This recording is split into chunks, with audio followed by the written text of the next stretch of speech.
Okay. Alright. Coach, you want to give Sure. us a statement back to practice this week? Yeah, good to get back out here today. Beautiful day. Guys, we did a lot of good on good today. Needed to just get better as a football team. Just work at a lot of things. And guys really put in a lot of effort and had a good physical practice. So I feel like we got better today. What would you say the emphasis of the bye week is? Is there anything particular? Oh, we always look at things, look at the things we're doing well. How do we continue to do that? How do we build off that? What are teams going to do to counter that? And then areas where we're falling short, why? Is it us? Is it coaching? Is it personnel? Is it whatever it is? You got to look at the areas where we're falling short and get those corrected, and also develop young players and then get ahead on future opponents. To piggyback off of that, the first quarters have been pretty darn good for the offense. Mm-hmm. What is, not necessarily play by play, but how do you try to extrapolate that to the whole game? Yeah, as you know, it's a 4-quarter game. There's been games where we started slow and finished, and I had to answer those questions a lot. And it's hard to really put your finger on it exactly what it is. You could emphasize it, you could talk about it, but it essentially comes down to execution and doing things. I was really proud of our team the way we started. And I think there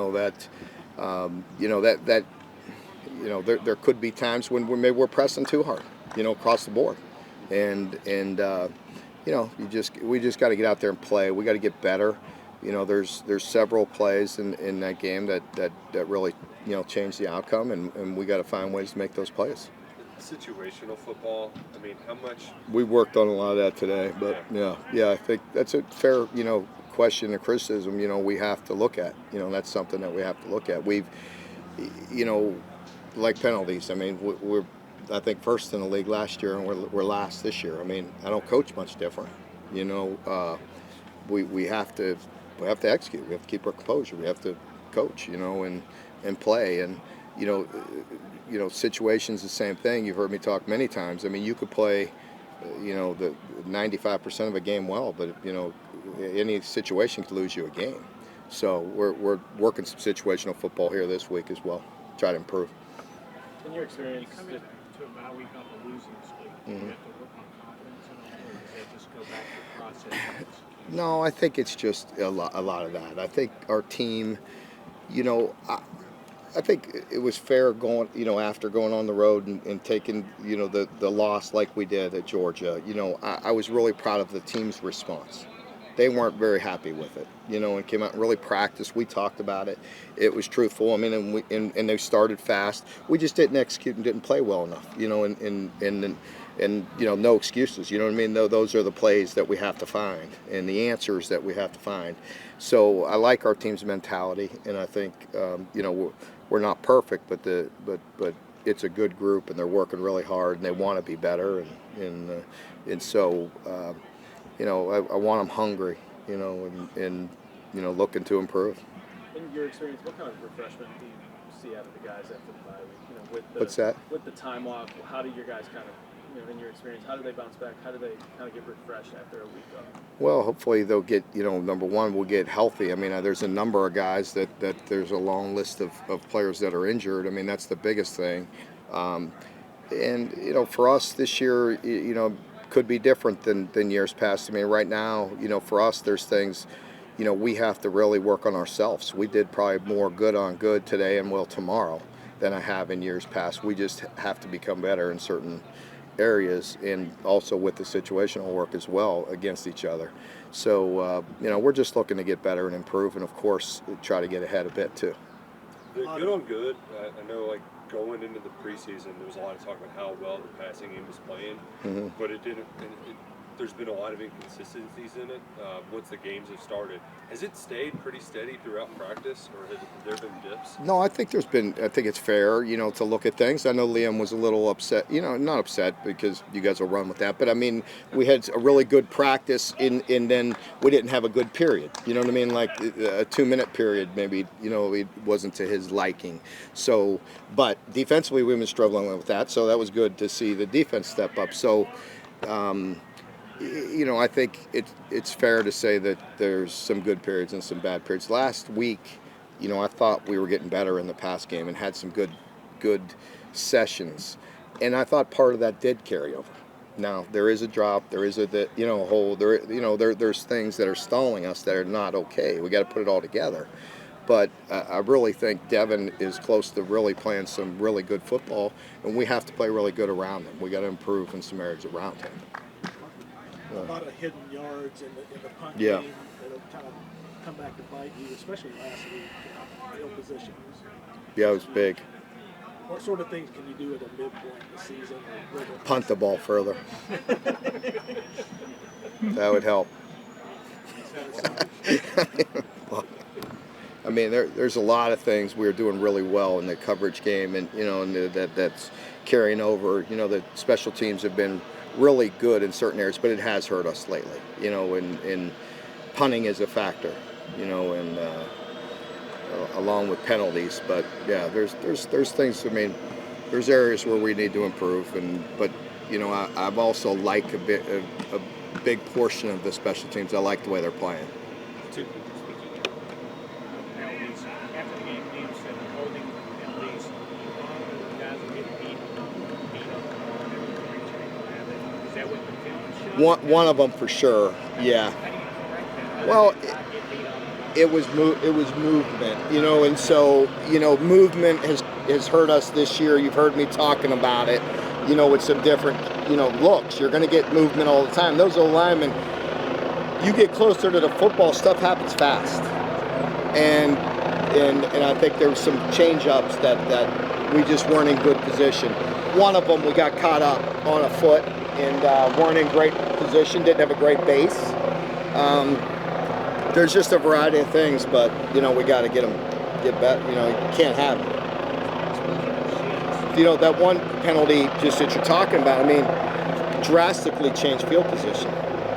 You know, we go back to the 10 or 11, set out to the 45 or 50. I mean, that's a big portion of the game. Yeah.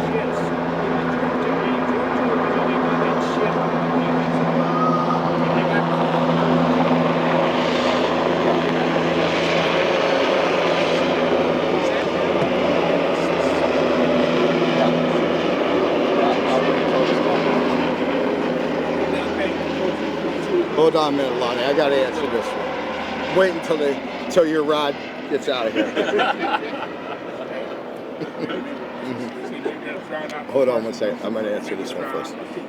I got to answer his question first. I was waiting until that helicopter. That's what I thought that was your ride. I was waiting for your ride to come pick you up. So, thought the Browns was going to come pick you up.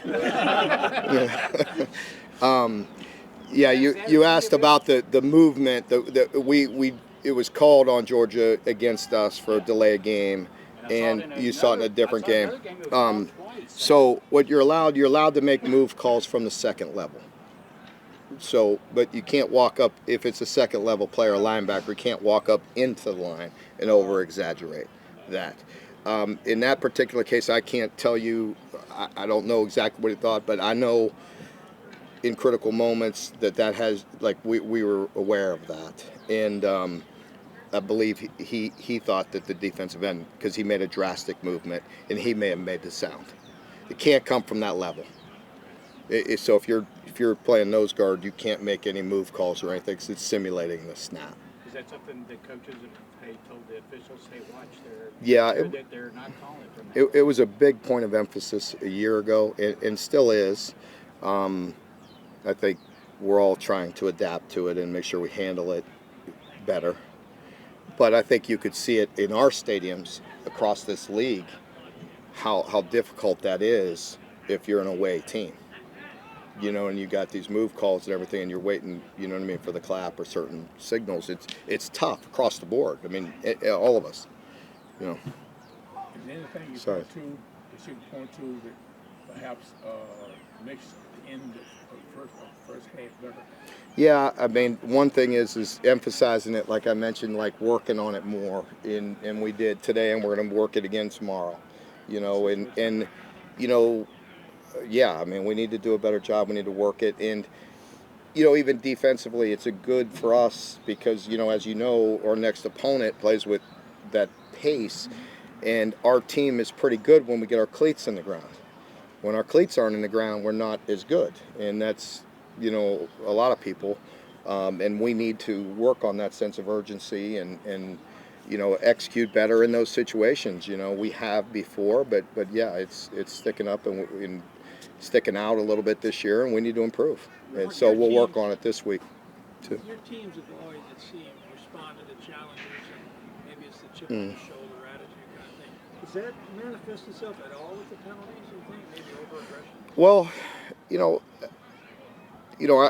I don't believe our team is as selfish as it appears. You know what I mean? At times, I really don't. I believe in this team. I really like coaching this team, and I told you that before. And I believe they love each other and care. And I think, part of it is frustration. And part of it is, could be precedent and, some of that. I certainly got to look at all areas, and some of it is just flat out inexcusable. You know what I mean? I'm not making excuses for anybody, but we do have to look at a lot of things. Yeah. Mark, you said earlier you thought Devin was getting closer. Now's the time where you can change up some scheme stuff. You can kind of adjust. So, do you keep pressing forward, or is there some scheme changes you want to make this week? There's things that we have to look at. I mean, I think that's fair to say. I don't want to say too much, you know what I mean, about what we're going to do, you know what I mean? But yeah, I think we definitely take our time and look at things and how can we improve, definitely. The secondary looked, indestructible those first 5 games. I know these last 2 are 2 of the best passing attacks. But how is that unit trying to improve here with this bye week? I know Jalen's injury too, but what does that unit need to do better? Yeah, we just need to. We got to play the football better and make strong plays on the football, and we also can protect them in certain ways, but it's hard. It's hard. You've heard me talk about it probably for years, and this next game is not going to be any easier with the splits and the way they run the ball. You're going to be putting one-on-ones. I mean, it just is what it. It's that way. You have to be able to win some one-on-ones, and we got to make strong plays on the ball. And I'm going to stop there before I get fined. Aaron? Yeah.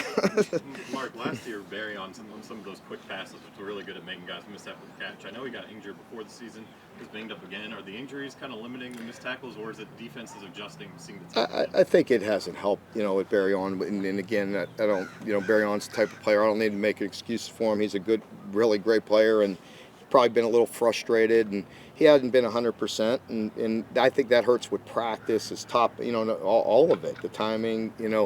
I thought he ran a great route and got open, and we had a chance to go up 21-0, and miss it. And so, those are the plays we have to make. Leak last one. Ray Davis came here to find more opportunity, leading the SEC in rushing, and today I think was on a good season All-American list. What have you been most proud about of what he's accomplished, and what can he further accomplish throughout the rest of the season? I'm most proud of the way he's grown, the way he's improved without the football, because I think it's natural for all of our players to want the ball and want yards and want the catches and want, recognition, and, our players work hard. It could be a defensive lineman that you don't really see, and you don't really appreciate how hard they're working and what they're doing, and in this time, I think it's really easy to have all the attention on you, and with Ray, I've been proud of the way he's handled it when he hasn't had the ball. I mean, some things that stick out, like the way he's protected, in the pass game, and the way he's been unselfish, and the way he's led.